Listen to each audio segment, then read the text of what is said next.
చేసి మాట్లాడని మాటలు మాట్లాడినట్టు చెప్పే ప్రయత్నం చేస్తే వారి మాటలు రికార్డులు తొలగించాలని కోరుతా ఉన్నా अध्यक्ष जो उल्टा उल्टा कोतवाल है सब ये उन्होंने बात करके उन्होंने बोल रहे ये क्या तो भी है ये हाँ ఈరోజు అధ్యక్ష అనేక సార్లు మేము చెప్పాం కేంద్ర ప్రభుత్వం ఎన్ని లక్షల కోట్ల రూపాయలు రాష్ట్రానికి ఇచ్చిందో దాని మీద చర్చ పెడదామంటే చర్చ పెడదాం మళ్ళీ అదే అంశానికి వస్తారు రెండో అంశం మాట్లాడతాను అధ్యక్ష మరి వీరు అనేకమైనటువంటి అంశాలు సబ్జెక్ట్ని డైవర్ట్ చేయడానికి మాట్లాడుతూ ఉన్నారు కదా అధ్యక్ష 317 విషయంలో చాలా స్పష్టంగా ఆకునూరి మురళి గారు టీచర్లకు ఇచ్చేటువంటి జీతాలు ఎక్కువైతున్నాయని చెప్పేసి వారు అవమానకరంగా మాట్లాడితే దాని గురించి వీరు మాట్లాడరు ఈ కమిటీ ఏంది అధ్యక్ష ఇది దేనికోసం వేశారు అధ్యక్ష ఈ 317 గురించి మరి సాల్వ్ చేయాల్సినటువంటి ఈ ప్రభుత్వం ఎందుకోసం మరి 2.5 సంవత్సరాల్లో సాల్వ్ చేస్తలేదు మరి కాంట్రాక్ట్ అవుట్ సోర్సింగ్ ఉద్యోగుల వేతల గురించి అధ్యక్ష కాంట్రాక్టు ఈరోజు 5 లక్షల మంది కాంట్రాక్టు ఉద్యోగస్తులు అధ్యక్ష ఈ రాష్ట్రంలో అవుట్ సోర్సింగ్ ఉద్యోగస్తుల పరిస్థితి ఎంత ఘోరంగా ఉంది అధ్యక్ష వారికి ఒక ఏజెన్సీస్ని పెట్టి ఆ ఏజెన్సీస్ వాళ్ళ దగ్గర ఉన్నటువంటి డబ్బులు కట్ చేసేసి వారికి నేరుగా మరి ఎవరి ఇది లేకుండా పేమెంట్స్ సమయానికి రాక ఫస్ట్కి ఎవ్రీ మంత్ జీతాలు రాక మరి ఇబ్బంది పడుతూ ఉన్నటువంటి వారిని మరి ఆఖరికి ఈరోజు సమాజంలో వెన్నుముగా ఉన్నటువంటి దాదాపు 32,854 మంది ఆశా వర్కర్లు 3,200 మంది 83 మంది అంగన్వాడీ టీచర్లకు జీతాలు కూడా ఇవ్వలేని దౌర్భాగ్య స్థితిలో ఈ రాష్ట్ర ప్రభుత్వం ఉన్నదంటే దాని గురించి ఏ రోజున ఆలోచన చేశారు అధ్యక్ష ఆశా వర్కర్ని ఎంత పని చేయించుకుంటారు అధ్యక్ష రోజుకి 18 గంటలు వాళ్ళతో పని చేయించుకొని వారికి ఇవ్వాల్సినటువంటి మినిమం వేతనాలు కూడా మీరు సమయానికి ఇవ్వక ఇబ్బంది పెడతా ఉన్నారు అధ్యక్ష వారి వేతనాలు రివైజ్ చేయాలన్న ఆలోచన లేదు ఈరోజు అవుట్ సోర్సింగ్ గ్రామ పంచాయతీలో ఉన్నటువంటి మరి వర్కర్స్కి అధ్యక్ష 4 నెలల నుంచి జీతాలు వస్తలేవు అధ్యక్ష 4 నెలల నుంచి మరి గ్రామ పంచాయతీలో ఉన్నటువంటి వర్కర్స్కి జీతాలు ఇవ్వనేటువంటి దుస్థితిలో ఈ రాష్ట్ర ప్రభుత్వం ఉన్నది 3 ట్రిలియన్ల గురించి మాట్లాడతారు అధ్యక్ష వీరికి మాట్లాడే అర్హత కూడా లేదు అధ్యక్ష 3 ట్రిలియన్ల గురించి మాట్లాడే అర్హత లేదు ఈరోజు కేవలం ఈ రాష్ట్రంలో ఒక అబద్ధాల పుట్టల మీద నడుస్తున్నటువంటి ఈ రాష్ట్ర ప్రభుత్వం కేవలం అబద్ధాలు రోజు ఒక అబద్ధం మాట్లాడుతూ ఈ రాష్ట్రంలో పూట గడిపే ప్రయత్నం చేస్తున్న ఈ రాష్ట్ర ప్రభుత్వం ఈ రోజు వరకు కూడా మరి ఇక్కడ ఉన్నటువంటి అవుట్ సోర్సింగ్ ఉద్యోగస్తులకు అటు 4th క్లాస్ ఎంప్లాయీస్ కూడా జీతాలు ఇవ్వలేని దుస్థితిలో ఈరోజు ఉండి ఈరోజు 3 ట్రిలియన్ గురించి మాట్లాడుతూ ఉన్నారు అధ్యక్ష ఆరోగ్యం సంగతి విషయానికి వస్తే అధ్యక్ష హెల్త్ ఈజ్ వెల్త్ అని చెప్పి సామెత ఉండగానే అధ్యక్ష ఈరోజు వెల్త్ ఫ్రమ్ హెల్త్ అయిపోయింది అధ్యక్ష ఈ రాష్ట్రంలో ఎక్కడ కూడా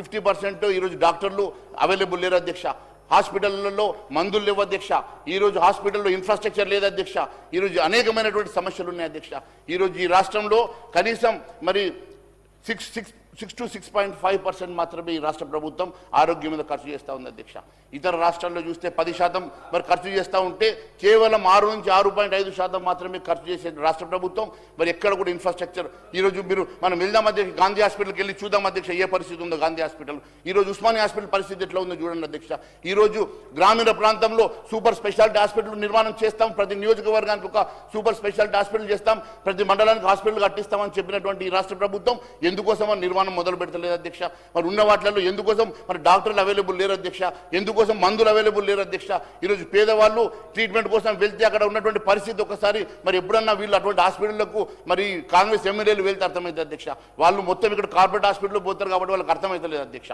ఒకసారి మరి దీని మీద మీరు ఎంత స్పెండ్ చేస్తా ఉన్నారో ఏం ఇన్ఫ్రాస్ట్రక్చర్ అవైలబుల్ ఉన్నదో ఒకసారి ఆలోచన చేయాల్సినటువంటి అవసరం ఉంది అధ్యక్ష రివైజ్ చేయాల్సిన అధ్యక్ష ఉంది అధ్యక్ష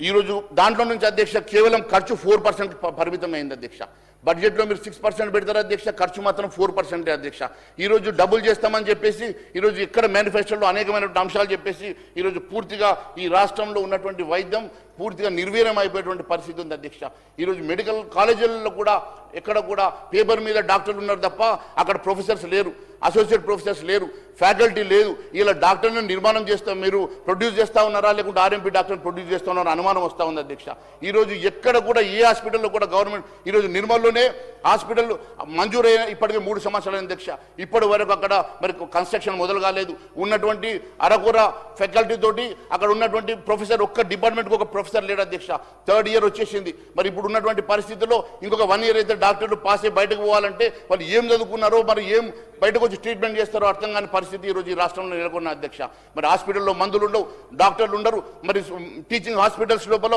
మీరు ఫ్యాకల్టీ ఉండరు ఏ రకంగా మీరు ఈరోజు ఈ రాష్ట్రాన్ని నడిపిస్తూ ఉన్నారో మరి ఏ రకమైనటువంటి డిపార్ట్మెంట్ని మీరు రన్ చేస్తూ ఉన్నారో దీన్ని బట్టి అర్థమవుతా ఉంది అధ్యక్ష కేవలం ఈ రాష్ట్రం అంటే అవినీతి కుంభకోణాలు కమిషన్లు కోటల్లో కుప్పకూలుతున్నటువంటి వ్యవస్థ కనబడతా ఉన్నది అధ్యక్ష ఈరోజు కాంట్రాక్టర్ ఇప్పుడే మరి మంత్రి గారు చెప్తా ఉన్నారు అధ్యక్ష. మంత్రి గారు ఇందాక మాట్లాడుతూ ఒక మాట చెప్పిండ్రు అధ్యక్ష. 42% అన్నారు కదా అధ్యక్ష. నేను ఒకటే అడుగుతా ఉన్నాను అధ్యక్ష, ఈ రోజు మీ క్యాబినెట్ లో 42% మీ బీసీలకు ఎందుకోసం మంత్రి పదవి ఇవ్వలేదు?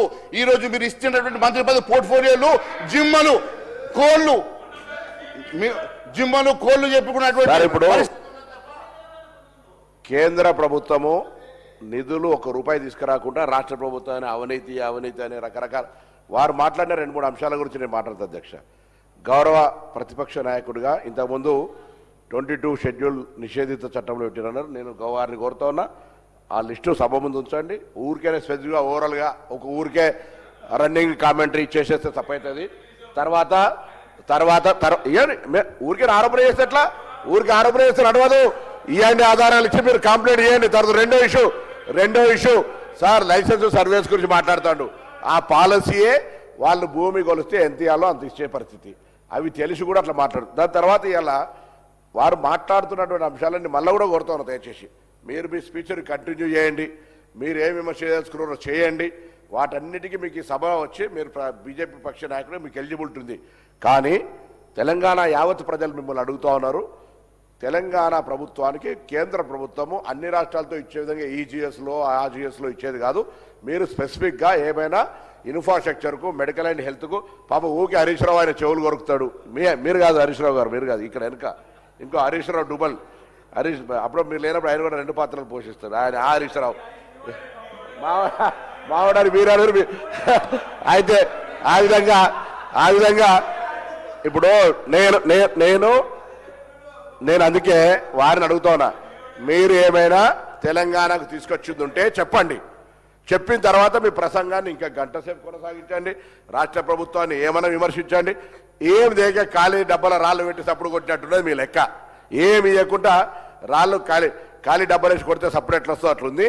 కొంత నిధులు తీసుకొచ్చి ఈ రాష్ట్ర ప్రజల సంక్షేమానికి ఉపయోగించి దమ్ముతోటి 56 ఇంచుల ప్రధానమంత్రి చాతిరి ఇట్లా ఒక్కసారి ఎక్స్పోజ్ చేసి జై శ్రీరామ్ అని కూడా మాట్లాడు. అదేం లేదు. ఖాళీకి ఛాయ్ ఏమంటారు కదా, ఖాళీ కేట్లి ఛాయ్ నెయ్యి ऐसा हो रहा है, खाया पिया ग्लास पोड़े అన్నట్టుగా ఆకే తెలంగాణ సర్కార్కు బోల్నే లగే, క్రిటిసైజ్ करने लगे. కేంద్ర సర్కార్ నుంచి పైసలు తీసుకొచ్చే ప్రయత్నం చేయండి. మేము వెంబడి వస్తాం. మీరు దయచేసి ఆ ప్రయత్నం చేయమని కోరుతా ఉన్నాం. అధ్యక్ష, అనేక సార్లు దీని మీద చర్చకు కూడా మేము సిద్ధమని చెప్పాము. అనేక సార్లు చర్చ, ఇప్పుడైనా కూడా మేము చర్చ పెట్టండి. ఈ 10-12 సంవత్సరాల్లో ఈ రాష్ట్రానికి దాదాపు 13 లక్షల కోట్ల రూపాయలు మేము ఖర్చు పెట్టినట్టుగా మేము ఆధారాలతో సహా అనేక సార్లు చెప్పాము. ఇప్పుడు కూడా చెప్పడానికి సిద్ధంగా ఉన్నాం. మీ మంత్రి గారు కోమటిరెడ్డి వెంకటరెడ్డి గారే అనేక సార్లు మరి గడ్కరీ గారు డబ్బులు ఇచ్చారని చెప్తారు.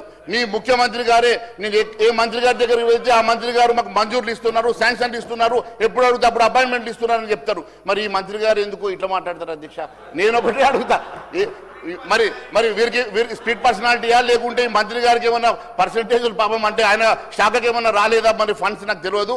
ఎందుకంటే మా డిపార్ట్మెంట్స్ అంతా కూడా రైల్వే డిపార్ట్మెంటు, మరి వారికి వచ్చిన డిపార్ట్మెంట్ ఆర్ఎన్బి లేదు కాబట్టి వారికి భవిష్యత్తు తెలియదేమో. ఈ బస్సులు కూడా ఇచ్చినాం మొన్న. మరి ఈరోజు అధ్యక్ష, ఎస్, సెంట్రల్ గవర్నమెంట్కి నుంచి రావాల్సినటువంటి ఈ బస్సులో మీరు చెప్పే విషయాలని కూడా మనం లెక్కలకు తీసుకుందాం. స్ట్రేట్గా 8 మంది ఎమ్మెల్యేలు 8 మంది ఎంపీలు ఉన్నటువంటి తెలంగాణ రాష్ట్రంలో మిగతా 2 మంత్రులు మిగతా రాష్ట్రాలకు సంబంధించి మిగతా రాష్ట్రాలకు ఏ విధంగా అయితే నిష్పత్తి ప్రకారంగా వస్తున్నాయో మన తెలంగాణ రాష్ట్రానికి ఎందుకు రావడం లేదు? మన పక్కనే ఉన్నటువంటి నైబర్ రాష్ట్రానికి మనకంటే ఎక్కువ నిధులు పోతున్న సందర్భంలో మనం కంపేర్ చేద్దాం. అధ్యక్ష, నా సోదరుడు అంటుండు కదా, ఒకవేళ మనము అంతా ఏం పాపం చేసినాం? మేము గతంలో పోయి తోగదలుచుకోలేదు అధ్యక్ష. ఏమో తల్లిని చంపి బిడ్డను బతికించిన మాట కూడా అంటలేము అధ్యక్ష. కానీ మన పక్క రాష్ట్రమైనటువంటి ఆంధ్రప్రదేశ్కి ఇచ్చినట్టు కంపేర్ చేస్తే మనం ఏ స్థాయిలో ఉన్నాం? బీహార్కి మధ్యప్రదేశ్కి ఇస్తున్నటువంటి ఈ నిష్పత్తిలో చూస్తే మనం ఎంత వెనుకకున్నాం? నేనేమంటున్నా, మనం తీసుకొద్దాం. తెలంగాణ రాష్ట్రానికి ఈరోజు నిధులు అవసరం ఉన్నాయి. ఖచ్చితంగా సెంట్రల్ గవర్నమెంట్ ఇవ్వాల్సిన అవసరం ఉంది. దాని మీద ప్రెషర్ బిల్డప్ చేయడానికి మీరు ఏ కార్యాచరణ తీసుకున్నా కూడా పూర్తి స్థాయిలో ప్రభుత్వం మీ ఎంబడి రావడానికి కూడా సిద్ధంగా ఉంది అని తెలియజేస్తా ఉన్నా అధ్యక్ష. మంత్రి గారు అధ్యక్ష, బహుశా మంత్రి గారికి మరి తెలిసినట్లు లేదు అధ్యక్ష. మొన్ననే మరి ఇంట్రెస్ట్ పర్సంటేజ్ కూడా తగ్గించి ఈ రాష్ట్రానికి అనేక వేల కోట్ల రూపాయలు సేవ్ చేసినట్టు ముఖ్యమంత్రి గారు చెప్పారు అధ్యక్ష. మరి చేసినేమో బాధ్యత అంటారు అధ్యక్ష. మీరు వాళ్ళు 11% వడ్డీలోకి తీసుకొస్తే దాన్ని 4%, 7% తీసుకొచ్చి వడ్డీలు తగ్గించి ఈరోజు మీకు రెవెన్యూ ఇచ్చే ఎఫ్ఆర్బిఎం దాటి మీరు లోన్లు తీసుకొస్తే ఇప్పించినాం అధ్యక్ష. ఆఫ్ బారోయింగ్ తీసుకొస్తే ఇప్పించినాం అధ్యక్ష. మీకు ఆర్ఎండ్బిలో డబ్బులు కావాలంటే ఇప్పించినాం అధ్యక్ష. రైల్వే కావాలంటే ఇప్పించినాం అధ్యక్ష. మీకు ఏది కావాలంటే అది ఇచ్చిన తర్వాత కూడా ఈరోజు మీకు చేతగాక మీరు చేయలేక ఈరోజు మరి నేను మంత్రి గారిని అడుగుతా ఉన్నాను. మంత్రి గారు, మీరు బీసీ వెల్ఫేర్ మినిస్టర్గా ఈరోజు ఒక బీసీ మంత్రిగా మీకున్న పోర్ట్ఫోలియో ఏంది అధ్యక్ష? జిమ్మలు, కోళ్ల పెంపకాలు. మీరు మంచి పోర్ట్ఫోలియో అడగొచ్చు కదా అధ్యక్ష. ఇది ఏం అధ్యక్ష? మీరు బీసీ సార్, మేము స్ట్రాంగ్గా we take offense in his statement, Adhyaksha. Every portfolio is important. All portfolios are important. Sir, you are criticizing the people who ekes a livelihood on these portfolios, Adhyaksha. ఏ వాపస్ తీసుకోవాలి అధ్యక్ష. ఒక BC మంత్రి గారిని పట్టుకొని దానిపై ఆధారపడి ఉన్న లక్షలాది మంది జనానికి సంక్షేమానికి ఆలోచన చేస్తా ఉన్న మంత్రి గారిపై ఆధారపడిన ప్రజలందరినీ కూడా ఇదంతా కూడా ఆ విధంగా మాట్లాడటం అధ్యక్ష. మహేశ్వర్ రెడ్డి గారు తప్పకుండా సభకు క్షమాపణ చెప్పాలి. ఈ రోజు పోర్ట్ఫోలియోల విషయంగా ఇంత చులకన మాట్లాడుతూ ఉన్న సందర్భంలో వారు ఖచ్చితంగా క్షమాపణ చెప్పాలి అధ్యక్ష. ఏ పోర్ట్ఫోలియో కన్నా ఇది ఇంపార్టెంట్ పోర్ట్ఫోలియో, అది అన్ఇంపార్టెంట్ పోర్ట్ఫోలియో ఉంటుంది అధ్యక్ష. ఏం అధ్యక్ష, ఏం మాట్లాడుతున్నారు అధ్యక్ష? ఇదే ఎనీ మీనింగ్ అధ్యక్ష? కోళ్ళని అంటున్నాడు సార్. కోళ్ళ మీద ఆధారపడి ఉన్న పరిశ్రమలు కానీ ఉపాధి పొందేవారిని కానీ దానికి సంబంధించిన ప్రొఫెషన్లో ఉన్నవారు అందరికీ సంబంధించిన వాటిపైన కూడా అంత చులకన ఎందుకు అధ్యక్ష? ఒకరు వారికైతే మహిళల పరంగా చులకన, వీరంటే ఓబీసీల పరంగా చులకన. ఏంది అధ్యక్ష? ఏంది ఇది? ఎవరి గురించి మాట్లాడుతూ ఉన్నారు? ఓబీసీలు అంటే కూడా లెక్కలేదు వీరికి. ఏంది అధ్యక్ష? అధ్యక్ష, శ్రీధర్ బాబు గారు చాలా తెలివిగా సబ్జెక్ట్ని డివైడ్ చేసే ప్రయత్నం చేస్తూ ఉన్నారు. స్వయంగా ఈరోజు ఈ ఫిషరీస్ మినిస్టర్ గారే నాకు ఇచ్చిన పోర్ట్ఫోలియో ఏందని చెప్పి మీడియా వాళ్ళతోటే నేను ఏం పని చేయాలా, నాకున్న లిమిటేషన్స్ ఏందని చెప్పేసి బాధపడ్డటువంటి అంశం మాత్రం చెప్తా ఉన్నాను. నేను ఒకటే విషయం తెలియజేస్తా ఉన్నాను అధ్యక్ష. 42% ఇతనే బార్ క్యూ సార్ హమారా తో ఆన్సర్ సునియే. అధ్యక్ష, రాంగ్ అధ్యక్ష. నేను మీడియాలో కూడా స్పష్టంగా చెప్పడం జరిగింది అధ్యక్ష. నేను చిన్ననాటితనంలో ఏ కష్టం చేసినో, నేను చిన్నప్పుడు ఏ కష్టాలు పడి పైకొచ్చినో అదృష్టం చూడండి, నాకు ఆ పోర్ట్ఫోలియో రావడం, ఆ డిపార్ట్మెంట్స్ డెవలప్మెంట్ చేయడానికి భగవంతుడు ఇచ్చిన ఒక అవకాశంగా మార్చిన అధ్యక్ష. నేనేమంటున్నా అధ్యక్ష 100% అధ్యక్ష. ఒక ఫిషర్మెన్ కమ్యూనిటీకి ఈ 72 ఏళ్ల స్వతంత్ర దేశంలో ఫిషర్మెన్ కమ్యూనిటీకి సంబంధించిన ఆ కులానికి సంబంధించిన వ్యక్తికి చేపల శాఖ రావడం ఇది మొదటిసారి అధ్యక్ష.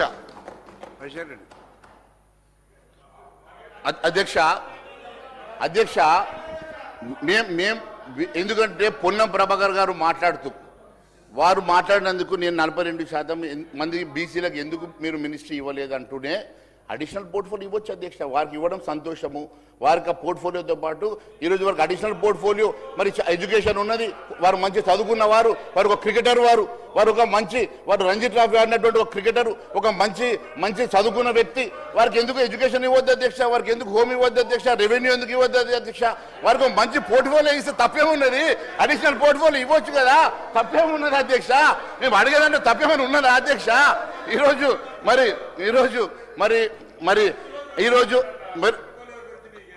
కమిషన్ల కోటాలో ఈరోజు రాష్ట్రంలో కమిషన్ నేను కోరుతా ఉన్నాను అధ్యక్ష.